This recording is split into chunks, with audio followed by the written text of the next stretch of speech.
Belichick's lost a step to me. I'm not going to do this. I'm not going to do this. This is Anik Squared. Yes, that's right. It is Anik Squared. What is up? Welcome to episode 16. It is Tuesday morning, which is always crazy. December 20th, 2022. Always crazy talking about the National Football League and picking the following weekend on a Tuesday. My name is Jason Anik, joined by my identical twin brother, Bad Anik, they used to call him back in the day. What's up, buddy? How you doing? Oh, I can hear the 5-0 in your voice. I've been doing the contest of some kind, either Circa or Westgate Super Contest in Vegas for almost 10 years. I think I've had 3 total 5-0s, one 5-0 on Anik Squared. They are rare. There's nothing like popping a 5-0 in this league when you're picking 5 games against the spread, especially doing it on a Tuesday. Puff out your chest. Congrats on the 5-0. First week, we actually simulcast on the Anik and Florian podcast website as well, and you bang a 5-0. So we're going to get you a range extender so your camera doesn't freeze when you so actively move. But I will say, in terms of the 5-0, you would say more than anyone, better to be lucky than good. And 5-0, there's so much luck involved in getting there. But certainly I can't wait to talk about how I got there and where we're at. But as you've said ad nauseum, when you had your 5-0, that 1-4 is creeping around the corner. As I'm looking at the slate, when you have to pick 5 games every week, that 1-4 can come at you. Well, and ultimately this exercise at its core is the most fun thing that I do during the week. Now, I just taped the Anik and Florian podcast, and we spent a lot of time talking about mixed martial arts, judging and scoring, and a lot of minutia and learning and research. And yes, I have passion there, and a lot of that was fun. Not nearly as fun as opening up the sports book and trying to come up with 5 games to bet against the spread. So to me, this is my favorite exercise. Now, I don't know, man. Like, if we don't cash this year in the contest, I might save my money and actually not do the contest next year. But I will be betting on the NFL weekly for the rest of my life. I have 3 straight wagers already down, and I'm very excited to do this exercise with you today. Sorry about my Wi-Fi. All good. Your voice sounds crisp and clear. So we're going to quickly get into week 15, the results. And for those of you joining us for the first time or the second time, each week we pick 5 games against the spread in the NFL, and we go against each other head to head. Ultimate goal being to submit our 5 that we submit jointly to the Circa 4 Pro Football Contest. So going into last week, heading into week 15, we were tied. John 33-37, I was 32-36-2. Week 15, I went 5-0, you went 2-3. So that happened quick. That's a 3-game lead. I'll quickly get into my 5-0. As I said, better to be lucky than good. The Thursday night game, 49ers -3.5 at the Seahawks. Always good when you get that Thursday night game in the books. That was an easy cover. My second game, Falcons +4.5 at Saints. That was one where I really felt lucky. I don't have it with me, but a Saints fan tweeted at me, like, you got a rookie quarterback going against that Saints defense. Good luck. And I read that tweet and I'm like, yeah, like, you're right. I think I'm on the wrong side, but that one came in. Lions pick him at the Jets. I said to you last week about Mike White getting drilled, like, because he was saying he was going to play, and they weren't even saying that his ribs were fractured. Well, yeah, like, of course he has multiple fractured ribs. And so Zach Wilson, that was certainly a treat for those of us that were on the Lions, but the Jets were right there and certainly had a chance to win that football game. A little bit of luck there too. Bengals -3.5 at Buccaneers. They're down 17-0. But the wheel certainly fell out for the Buccaneers. And then the final one, Chargers -2.5. That line ended up closing at 3.5. I got a 2.5 on Tuesday, 3.5 on Sunday. That's a dump. So that's my 5-0. Talk us through your 2 and 3 real quick, if you wouldn't mind. So the winners, Dolphins +7.5 at the Bills, a football game they could have won. Instead, it's 3 straight losses for Miami, but we got the key number when we taped Anik Squared, 7.5, and we got that home regardless. Broncos -2.5 against the Arizona Cardinals, and I said I liked it even more if Russell Wilson didn't play. That Arizona outfit is a disaster. That was probably the easiest bet I made all season. Vikings -4.5 against the Colts. I was not scared off by the big number. That ends up being a loss. Of course, as many of you know, the Vikings wake up and complete the greatest comeback, at least statistically speaking, in NFL history. Ravens +3 against the Browns, probably my worst play of the week. And then the Patriots -1 against the Raiders. I feel like I handicapped New England very well, and call it whatever you want. I mean, certainly the game ended with the dumbest play in NFL history, preceded by a call that I think was one of the poorer calls I've seen in some time. Certainly it didn't appear that they had a great camera angle, but that's as much of a foot as I've seen on a white line. for a play that ends up getting scored and upheld as a touchdown as I have ever seen, but that's neither here nor there. Did feel pretty good about the Patriots there. So, hitting the board, I don't know. I feel okay with the 2-3, and ultimately we were over 500 in the contest. And just a crazy, crazy, crazy week in the NFL. And as a Patriots fan, obviously for the last 48 hours, I've had to just mute all of the noise because I don't want to see that play anymore. And we'll get into that game in a second. So our 5 head-to-head, 5-0 versus 2-3. So heading into week 16, I'm now 37, 36-2, creep over 500. You are 35-40. That looks bad on paper. So that's a 3-game lead. We haven't talked about the postseason, but correct me if I'm wrong. We got 3 weeks left. So 3 games up with 15 to play, if I'm not mistaken. This goes through the Super Bowl, and our final episode would be a Super Bowl preview with prediction. And at that point in time, it stands to reason that it's not going to come down to one game. So the Super Bowl preview episode would be the episode on which I pay off the bet and drink my 5 shots of Casamigos or whatever tequila I'm pouring down my throat. Still time, obviously, for me to close the gap, and it extends through the playoffs. So you know how this league goes. I like it. So in the Circa 4 Pro Football Contest, the 5 we submitted, we'll just go over real quick. We were 3-2 there. So heading into week 15 in the Super Contest, I can't stop calling it Super Contest. We were 35, 32-3. We are now 38, 34-3. So 4 games over 500. 3-2 last week, the 3 hits. You get a lot of credit here. Dolphins +7 at the Bills. I think they had a great chance to win the game. I can't get enough of Mike McDaniel. I think he certainly outcoached his counterpart. And then the Lions, second pick them at the Jets. Gotta like that game, even though that was close. Broncos, -2.5 versus Cardinals. And last week, when you talked about with Russell Wilson, you liked it better without. It'll be interesting this week. I kind of like them this week, and I think he's going to play, and that sort of took me off of them. We got to get into the Patriots because that did make it into our 5. So the Patriots pick them at the Raiders. And I have to say, I mean, I understand the call in the end zone. I understand I understand that fluke play at the end of the game, but it's like the Patriots still are one of those teams at this stage that just find ways to lose games. I understand they beat the Cardinals Monday night the week before, but it's like they just was a special teams touchdown. They're just not solid. They give up a lot of they have a lot of penalties. They give up a lot of bullshit plays. So anyway, not an outfit that I'm looking to play my money on this season. You can be sure. You talk about head coach quarterback, and I don't look at Bill Belichick. I don't put him on that pedestal anymore. And Mac Jones, simple throws. He had Jonnu Smith in the end zone open one time, just missed him. So what exactly is your point? That they shouldn't have been in our 5? Yeah. All right, cool. Panthers -2.5 was also in there. I shouldn't have been in any great rush to fade Mitch Trubisky. As soon as I found out Kenny Pickett wasn't playing, I decided that I wanted to have a Panthers ticket. So I would sit here and be far more critical of that ticket than Patriots in a pick'em, right? I mean, should we talk about the Las Vegas Raiders and that particular outfit that absolutely should have lost that game last week? Now, I might actually come back with the Raiders this week, right? Because this crazy momentum that they now have, I think they're actually going to keep it going, and I like the fact that they're getting points. But, dude, this was a Raiders fade and a Josh McDaniels fade as much as it was a play on the Patriots. I get you. All right. Well, so anyway, 3-2, that's it on the contest. So quickly before we get into week 16, just a couple things I want to get into from week 15. I literally feel like I saw 3 things this week that I had never seen before. And we'll start with that Patriots finish. And I think anyone watching this, unless they're UFC fans who don't know much about the NFL, but anyone who has seen that play. So the Patriots at the very end of regulation against the Raiders on the road, the game is tied. They run a draw play to Ramondre Stevenson. And I think what sort of happened is because the Raiders are playing such a soft defense, he sort of his appetite got wet a little bit. It almost looked like maybe there was a chance to do something. You know what I mean? And that's where he got off script. I really think because there was a lot of open field, he was like, we might be able to do something here. And then in that moment, laterals it back to Jacoby Myers. And, and then they sort of run this sort of Stanford. I heard Mike Pereira talk about this Stanford sort of this Stanford band play drill where they're just throwing up all over themselves. Jacoby Myers throws the ball to the middle of the football field. Your boy Chandler Jones picks it off, and they run it back, and they win the football game there. I've never seen anything like that.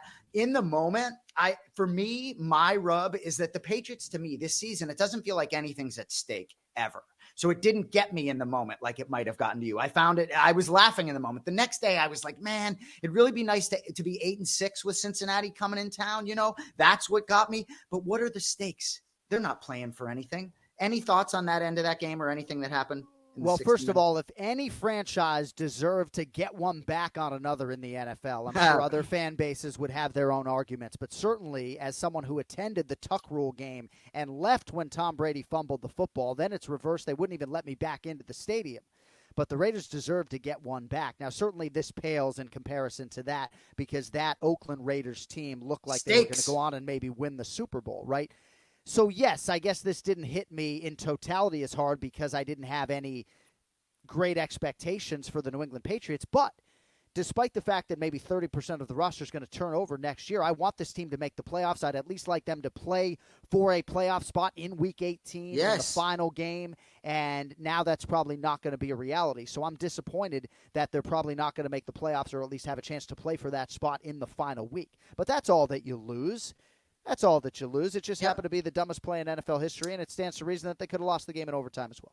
So the second thing I want to talk about from Week 15, and when this play happened, I literally said out loud, that might be like the best play I've ever seen. So it's Titans-Chargers. Did you see the interception right before the end of the half by the Chargers? So Roger McCreary, the ball sort of going out of bounds. He jumps in the air, grabs the ball out of bounds, tips it back to his teammate, Joshua Kalu, who picks it off. He gets both feet down in the end zone. And the score was 7-7 at the time. It's an unbelievable play. I don't know if you saw it or not. There was a little discrepancy about, was it a forward pass almost? He elevates in the air and catches it. But to me, I've never seen a play like that. Unbelievable individual effort. A lot of this game is mental, man, and being locked in to be able to make a mental play like that in that spot at the end of the half and not just necessarily deflect it. That was an unbelievable play. And the final, you got nothing on that, I assume. Well, you asked me if I saw it, and then you just rambled through the whole thing. So, yes, I would have to live in a rabbit hole to have not seen it. Week 15 was absolutely crazy, just in terms of what this league offers on a week-to-week basis. I do agree with you, though. At one point, I'm thinking, is that actually legal to essentially pass the ball to your teammate in the end zone like that? But an incredible individual play, and I absolutely think you're so spot on, and there's a parallel, an undeniable one to fighting when it comes to just fighting on instinct, right? Like you have to just be instinctually in that moment to make a play like that, to be so locked in. And the best fighters in the world really are able to make adjustments, but to fight on instinct and just be just so collected and mentally forged in that moment. So, incredible play and a week that we will not soon forget in the NFL, although I'll admit that I didn't want to relive that Patriots play as much as I had to on these podcasts all day today. So I'm glad we can move on. Yeah, well, and in terms of your head being buried, sometimes with your UFC schedule, for example, last weekend, Russell Wilson's concussion didn't come across your wake. So fair. And the final thing I just want to bring up was obviously the greatest comeback or the biggest comeback in NFL history. So I'm driving to our little brother Dave's house, right? Little play date at my house. Yeah, there's a third brother here. So I'm driving to Dave's house, right, to watch this game and get out of my house for a little bit. Very disappointed that there's not much of a game to watch. So it's 33-0. And so I get in the car on Sirius XM radio and I can choose which broadcast I want to listen to, Colts or Vikings. So I get right on and it's the Colts broadcast. I'm like, no. I got to hear the Vikings broadcast, down 33-0. So I tweeted about this, but so they go to the half and the guy's like, and this is Vikings football? Like he asked it as a question instead of like, this is Vikings football on WM, right? He's like, and this is Vikings football, right? So he goes that. So I'm laughing, right? Down 33-0. Then they come back from break. It's another guy doing like the sports update. And he's like, all right, Vikings down 33, rip, and I'm dying, right? I've never heard that term before, 33 rip, right? I could actually incorporate that into my vernacular. That's golden. I hear rip. Well, you got to make sure Dana likes it. It's her day, right? Yeah. The hook. But anyway, so I thought, so that was hysterical. And then obviously watching that game, but I had to say, right.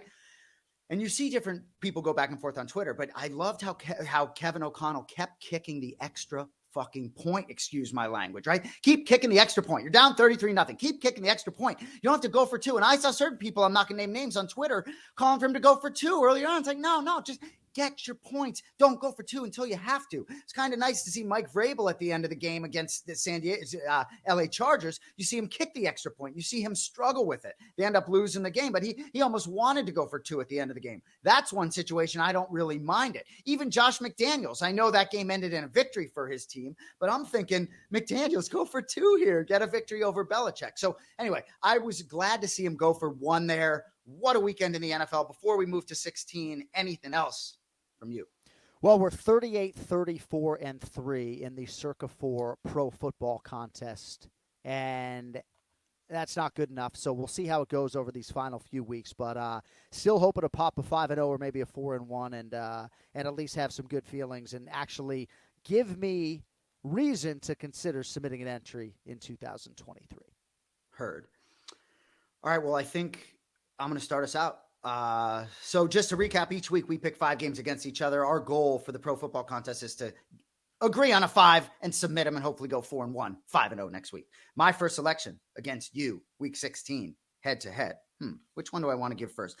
I'm going to go with the Browns, -3, hosting the Saints, Saturday, December 24th, Christmas Eve. So I really think in the AFC, 9-8 gets that 7 seed, and therefore a lot of teams have a lot to play for here. So this is the last home game for Deshaun and company before they go at Commanders, at Jaguars. To me, 2 kind of winnable games to finish out the string. I wouldn't want to face this team with Deshaun rounding into form. Let's say I'm the Bills, the Bengals, Chiefs, whichever team doesn't get that bye. Not necessarily a team I want to come in with. Good defense, good running game. I think they could be dangerous. I'd much rather have that New England outfit coming to town with Snack Jones.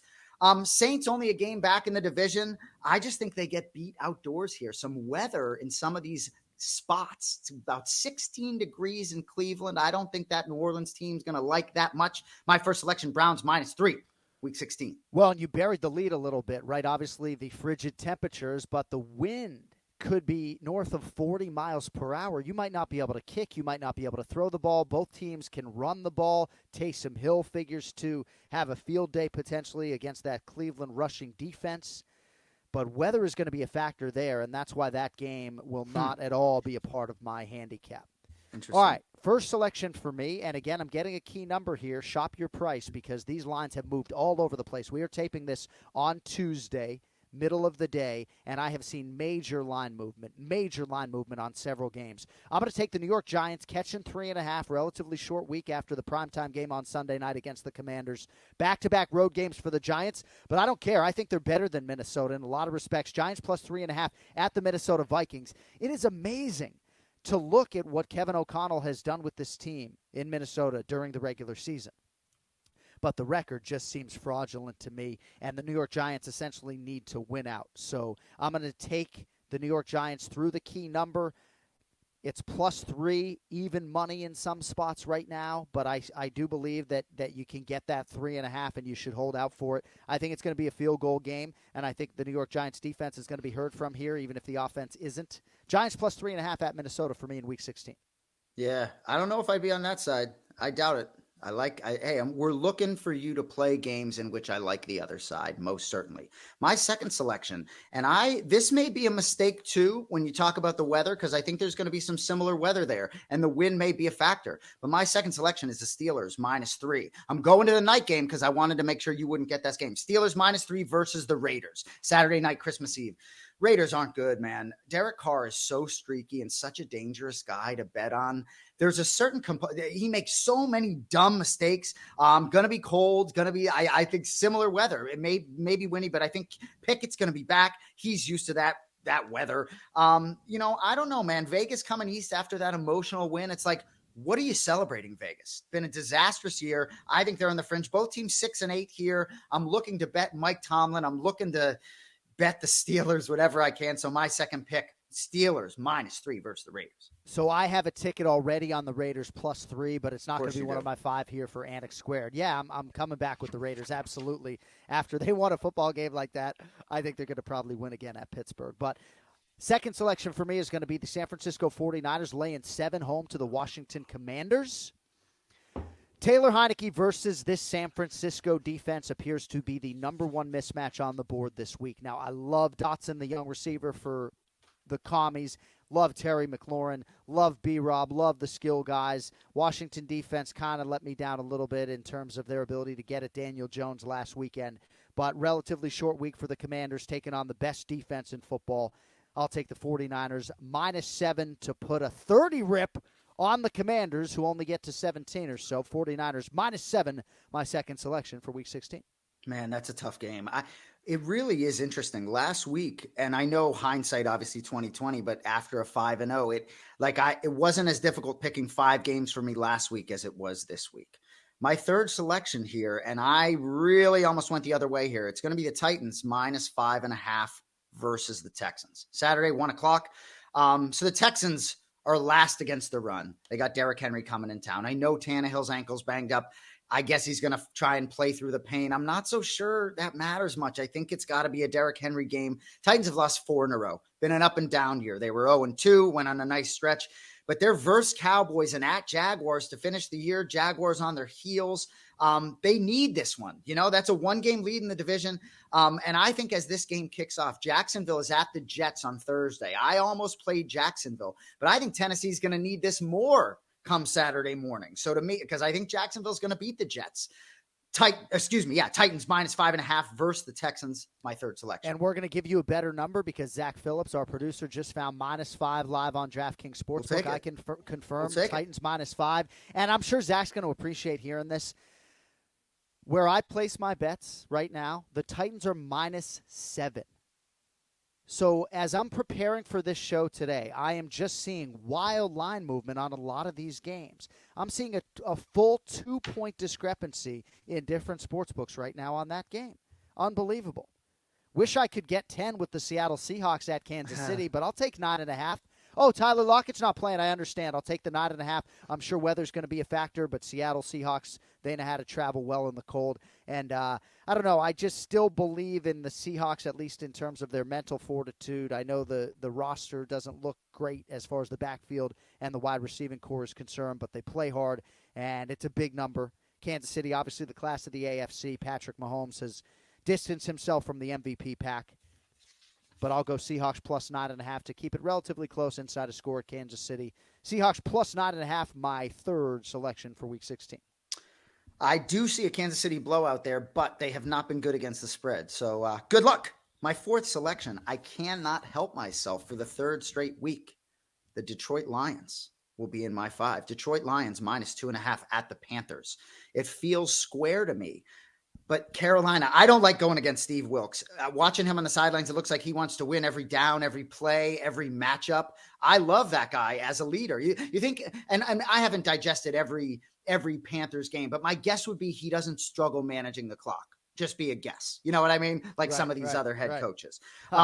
But I don't like going against him. But the Lions go from 1-6 to 7-7. I just think they're on a mission to get to the postseason. It's a small number here. Colin Cowherd made a great point earlier this week. They can win different types of games. They can win a shootout. They can win a close game as they did against the Jets. Oh, give me all of Dan Campbell. I wish I lived in Detroit. I could just digest all that local media. Give me the Detroit Lions and -2.5. I like the number right now.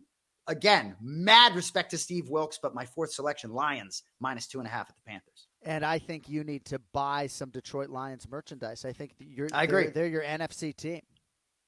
Jacksonville Jaguars bandwagon getting pretty crowded, incidentally. Going to be interested to see how they do in the Thursday nighter against the New York Jets. Not a part of my 5 for Week 16. Fourth selection for me, and I heard a tail end of a pre-show meeting with you and our producer, Zach Phillips, talking about the Eagles and the Cowboys, and Jalen Hurts is not going to play, and Gardner Minshew under center. Now, as we sit here on Tuesday, we don't know which Philadelphia Eagles are going to be playing and which are not, right? But they're still the Philadelphia Eagles. It's not as though you have 90 guys. You still got to dress 45 on game day. This line has gone from 1 or so to 6. Eagles +6 at the Dallas Cowboys. I think it's a competitive game, even if Philadelphia isn't putting all their chips in the center of the field trying to win it, so to speak. No Jalen Hurts, no problem for me. I like Gardner Minshew. Hopefully the mustache is flowing. Eagles +6 at Dallas. And it's down to 5.5. Oh, Zach Phillips telling me it's down to 5. I played it at 6 this morning. I'm taking my 6. And I play it at 5. Eagles +6 at Dallas. Final answer. I love it. All right, so Zach, I think played this, and Zach, our producer, I think he played Cowboys -2.5 and got that, early on. And I think he's looking to sort of get it the other way when Philly, if it goes up to 7, if they announce that Minshew is playing or whatever it is. I want to talk about this game a little bit. So you got the Eagles 13-1 versus 10-4 for Dallas after that huge loss versus Jacksonville. So even a loss here for Philly, sort of playing with house money. I love Gardner Minshew. For me, so the Eagles were going to be in my 5. They no longer will be in my 5. Right. So I am sort of shuffling here. Right. I still think this game delivers. I'm not going to actually be shocked if Hurts finds a way to play, to be honest with you. But these are the games that sort of will burn me. Right. It's like, even if I was as savvy as Zach and I got on Dallas early on, it's like Philly will win the game outright, But I'm going back and forth here. I considered just flipping outright with a little opposite play and going with the Cowboys, but I'm not going to do that there because my instinct was on the Eagles. My extra selection, because I'm kicking the Eagles out, I'm taking the Bears +9.5. They're playing the Bills, hosting the Bills. I know you've bet on the Bills all year. The Bears have lost 7 in a row. That surprised me. Does that surprise you a little bit when I tell you the Bears have lost? Yeah. I like a lot of what they've done. They were in that game against Philly, right? Like Bilal Muhammad, my boy, who I put. So Zach sees it here as Bears +9. I have it 9.5, so we'll take that hook. For me, that was sort of my honorable mention selection.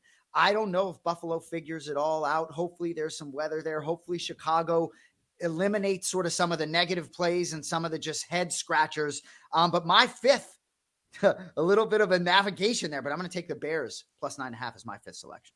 All right, final play for me. And this was 5.5 when I woke up today. Right now, the Miami Dolphins are -4 on DraftKings Sportsbook, home to Green Bay. Maybe you get a 3.5 here. If you're on the Miami side, you're not going to get a 3, I don't believe. I'm not sure if there's been some major injury news, but I did see this go from 5.5 to 5 to 4.5 to now 4. Miami -4, home to Green Bay. I think the Dolphins win out. I do believe they will be one of the AFC wildcard teams. They've lost 3 in a row, and Dolphins fans were not surprised necessarily. Successive road games at San Francisco. They stayed out there, lost to the Chargers, and then they lost to the Buffalo Bills in a game that they really could have won. I still believe they're top 6, top 8 in the NFL, and I don't believe the Green Bay Packers are that. Short week for Green Bay as well. Traveling to Miami, never an easy place to play, despite the fact that seemingly I'm going against the money. Dolphins -4 to get it right in a big way, win by 7 or more, home to the Green Bay Packers in Week 16, my 5th and final play. Good stuff. I like that there. I'm going to go through my 5 real quick before we get out of here. So I have Titans -5.5 versus Texans, Lions -2.5 at Panthers, Browns -3 hosting the Saints, Steelers -3 hosting the Raiders, and finally the Bears +9.5 hosting the Bills. All right, I have the Giants +3.5 at Minnesota. I have the 49ers -7 home to the Washington Commanders, Seattle Seahawks catching 9.5 at Kansas City, the Eagles +6 at Dallas, and the Miami Dolphins -4 home to the Green Bay Packers. One final thought, Cincinnati Bengals are -3.5 at the New England Patriots. I'm going to play Cincinnati -3.5.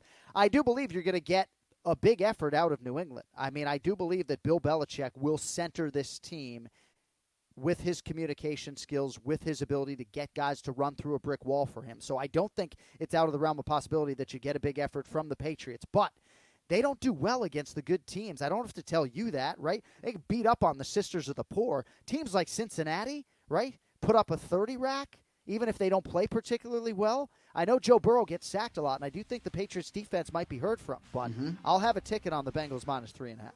Yeah, I'm glad you got to that game, man. It's like Patriots will go win that game, right? Right. Now they'll go I know. It's just hard to figure out what they're going to do.